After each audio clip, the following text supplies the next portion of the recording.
The Wakhan Corridor is a remote, dramatic finger of land in northeastern Afghanistan, stretching 350 kilometers between towering mountains and high plateaus. It's a natural choke point, bordered by Tajikistan, Pakistan and, crucially, a short 76-kilometer frontier with China.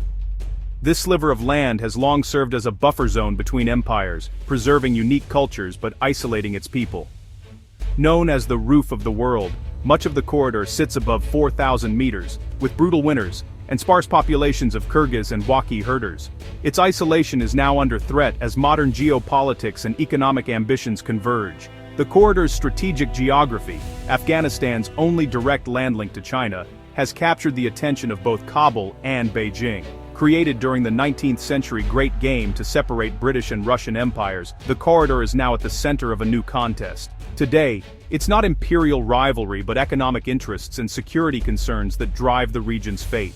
The Wakhan Corridor could transform from a forgotten outpost into a vital economic gateway, but this transformation comes with immense challenges. For the Taliban, the Wakhan Corridor is a rare opportunity to break Afghanistan's isolation. It offers a direct route to China, potentially unlocking trade, investment, and access to vast mineral wealth. For Beijing, the corridor could become a shortcut in its Belt and Road initiative, linking China to Afghanistan and beyond.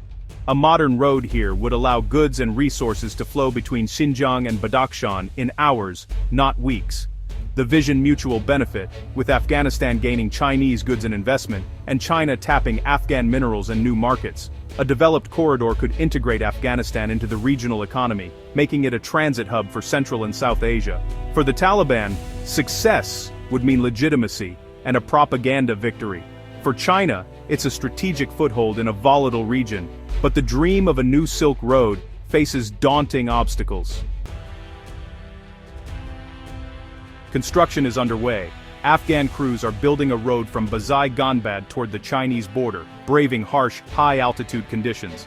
China, meanwhile, has quietly upgraded its own side for years, laying the groundwork for future trade. The first 50 kilometers of road are already half-finished, with plans to extend another 71 kilometers by 2026.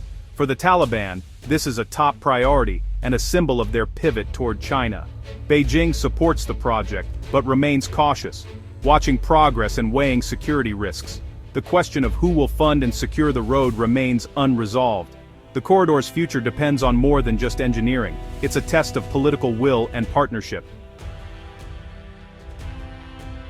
The promise of trade is shadowed by the threat of militancy.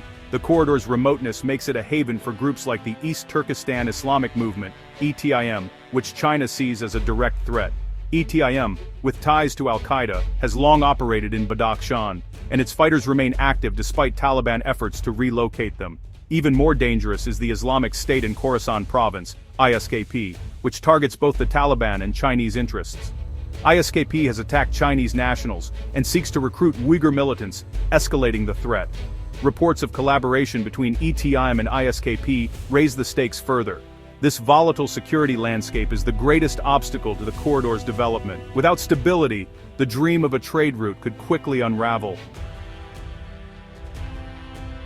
China faces a dilemma: economic opportunity versus security risk. While the corridor offers strategic value, Beijing is wary of deeper involvement in Afghanistan's instability. China avoids direct military engagement, relying on the Taliban to protect its interests. Talks of joint patrols highlight Beijing's anxiety, but real investment remains limited. Major projects, like the Mez Aynak copper mine, have stalled due to security fears. Until the Taliban proves it can deliver security, China's engagement will stay cautious and small-scale. The future hinges on whether Kabul can guarantee safety for Chinese interests.